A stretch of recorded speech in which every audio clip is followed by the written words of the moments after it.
കൂട്ടുകാരെ, ഞാൻ ഇന്നൊരു ബ്യൂട്ടി ട്രിപ്പ് ഇടണമെന്ന് വിചാരിച്ചതാണ്. എപ്പോഴേ എനിക്കും ബ്യൂട്ടി ട്രിപ്പ് ഇടാൻ കഴിഞ്ഞില്ല. വീട്ടിൽ കുഞ്ഞു മോനെ കാണാൻ വേണ്ടി ആൾക്കാർ 1-2 പേരൊക്കെ ഇങ്ങനെ ഓരോരോ വീതം വന്നുകൊണ്ടിരുന്നു. അതുകൊണ്ട് എനിക്ക് വീഡിയോ ഇടാൻ കഴിഞ്ഞില്ല. പിന്നെ എൻ്റെ യൂട്യൂബ് സ്റ്റാൻഡ് പൊട്ടിപ്പോയി. അതിൻ്റെ ഒരു ബുദ്ധിമുട്ടുണ്ട്. അടുത്ത സ്റ്റാൻഡിന് ഞാൻ ഓർഡർ ചെയ്തിട്ടുണ്ട്. ഒരാഴ്ചക്കകത്തേ അത് വരുള്ളൂ. അതുവരെ വളരെ ബുദ്ധിമുട്ടാണ്. എങ്കിലും ഞാൻ ഇന്നൊരു ബ്യൂട്ടി ട്രിപ്പ് ഇടണമെന്ന് എന്നെ കരുതിയത്, പക്ഷേ അത് നടന്നില്ല. അതുകൊണ്ട് ഞാൻ വീണ്ടും എൻ്റെ അരിയും അടുക്കളയായിട്ടൊക്കെ ഞാൻ ഇറങ്ങിയിട്ടുണ്ട്. നിങ്ങളെല്ലാവരും കണ്ട് സപ്പോർട്ട് ചെയ്യണം. എല്ലാവർക്കും താങ്ക്സ്. എൻ്റെ ചാനൽ കാണുകയും എന്നെ സപ്പോർട്ട് ചെയ്യുകയും ചെയ്യണ എല്ലാ കൂട്ടുകാർക്കും വളരെയധികം താങ്ക്സാണ്. അങ്ങനെ ഞാൻ ഈ പറഞ്ഞ കഥ ഞാൻ വീണ്ടും പറയുകയാണ് കേട്ടോ. പറയാതിരിക്കുന്ന ഒരു കാര്യമല്ലോ, ഇത്രയും പറഞ്ഞില്ല, ഇനി ബാക്കിയും കൂടെ പറയാം. അങ്ങനെ ഞാൻ രണ്ടാമതെൻ്റെ മോനെ ഗർഭിണിയായ സമയത്ത് എനിക്കൊരു ഉപകാരം ഉണ്ടായതെന്ന് പറഞ്ഞാൽ, എനിക്കൊരു 4 മാസം വരെ അനങ്ങാൻ പാടില്ല എന്ന് ഡോക്ടർ പറഞ്ഞു. അങ്ങനെ ഞാൻ ആ 4 മാസവും എൻ്റെ വീട്ടിലാണ് നിന്നത്. അതിലെനിക്ക് ഭയങ്കര സന്തോഷമുണ്ട്. എൻ്റെ എല്ലാ കാര്യങ്ങളും, എൻ്റെ ആഗ്രഹങ്ങളും, എനിക്ക് എന്താവശ്യമുണ്ടോ അതെല്ലാം എൻ്റെ അമ്മയും അച്ഛനും എൻ്റെ അണ്ണനും, എൻ്റെ അണ്ണൻ എന്തും എനിക്ക് വേണമെന്ന് പറഞ്ഞാലും വാങ്ങിച്ചു തരുമായിരുന്നു. അത് തന്നെയായിരുന്നു എനിക്ക് ഏറ്റവും വലിയ പുണ്യം. നമ്മളങ്ങനെയാണ് ഞാനും അവനും ജീവിച്ചത്. രണ്ടുപേരും ഒരൊറ്റ കെട്ടായിരുന്നു. ഇന്ന് എൻ്റെ മക്കളെ പോലെ അങ്ങനെയാണ് ജീവിച്ചത്. അവൻ ഞാനെന്ന് പറഞ്ഞാൽ ജീവനായിരുന്നു. അതേപോലെ തന്നെ എൻ്റെ അച്ഛനും അമ്മയ്ക്കും എല്ലാവർക്കും അങ്ങനെ നിന്നു. പിന്നെ ഈ കക്ഷി 4 മാസവും എൻ്റെ വീട്ടിൽ തന്നെ ഉണ്ടായിരുന്നത്. ഇടയ്ക്കിടയ്ക്ക് വന്ന് സുഖമായിട്ട് ലാവിഷായിട്ട് പുട്ടടിച്ചങ്ങ് പോകും. 5 പൈസ തരൂല. ഒരു ഭാര്യ ഗർഭിണിയാണ്, അവൾക്ക് 5 പൈസ ഒന്നും അറിയണ്ട, അയാൾക്ക് ഏതായാലും വിധ കാര്യവും അറിയണ്ട. അങ്ങനെ പറഞ്ഞ് ലാസ്റ്റ് ഞാൻ എന്നെ പ്രസവത്തിന് ഹോസ്പിറ്റലിൽ കൊണ്ടുപോയി. നെയ്യാറ്റിൻകര ഗവൺമെൻറ് ഹോസ്പിറ്റലാണ് ഞാൻ പ്രസവിച്ചത്. പ്രസവത്തിന് കൊണ്ടുപോയ സമയത്തൊരു സംഭവം ഉണ്ടായി.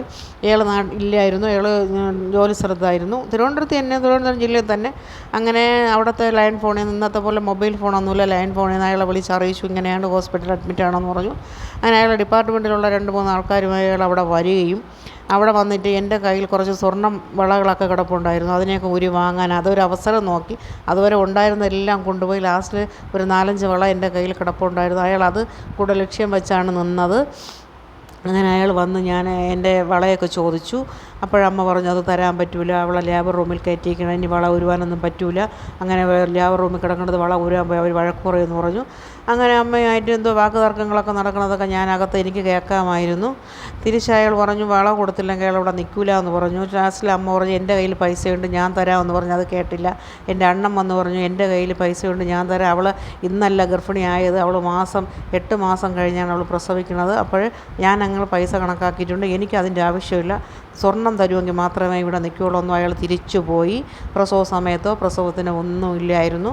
എന്നിട്ട് എല്ലാ ചടങ്ങുകളും കഴിഞ്ഞ ശേഷം എന്നെ വാർഡിലൊക്കെ മാറ്റി എല്ലാം നോർമലൊക്കെ ആയ ശേഷം അയാൾ എവിടുന്നോ എങ്ങനെയോ രാത്രി 12 മണിക്കോ അതോ രാവിലെ എപ്പോഴോ എങ്ങനെയോ അയാൾ അവിടെ വന്ന് ആദ്യം ചെയ്ത് എൻ്റെ കയ്യിൽ കിടക്കുന്ന വള കൊണ്ടുപോയി വിറ്റ് അയാൾ വെള്ളമടിച്ചു. അയാളെ കുറേ ആൾക്കാരുമായിട്ട് വെള്ളമടിച്ചിട്ട് ആ വള വിറ്റിട്ട് ഒരു 300 രൂപ എൻ്റെ അമ്മയുടെ കയ്യിൽ കൊടുത്തിട്ട് പറഞ്ഞു ഇതാണ് എനിക്ക് തന്ന പ്രസവ ചെലവിന് അയാൾ തന്നത് വെറും 300 രൂപ. അതും എൻ്റെ രക്ഷാകർത്താക്കൾ എനിക്കിട്ട സ്വർണം വിറ്റ്.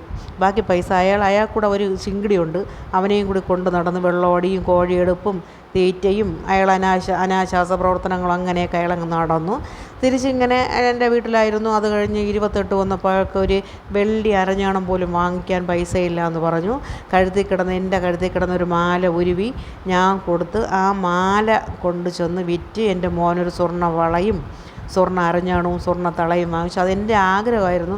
എല്ലാവർക്കും എൻ്റെ ഒരു മോനെ, ഞങ്ങൾക്ക് മാന്യമായി ജീവിക്കുന്ന സാമ്പത്തികമുണ്ട്, അച്ഛനും ഉദ്യോഗമുണ്ട്, എന്നിട്ട് ഒരു കൊച്ചിനൊരു കറുത്ത നൂല് വാങ്ങാൻ പോലും അയാളെ പൈസ ഇല്ല എന്ന് പറഞ്ഞു.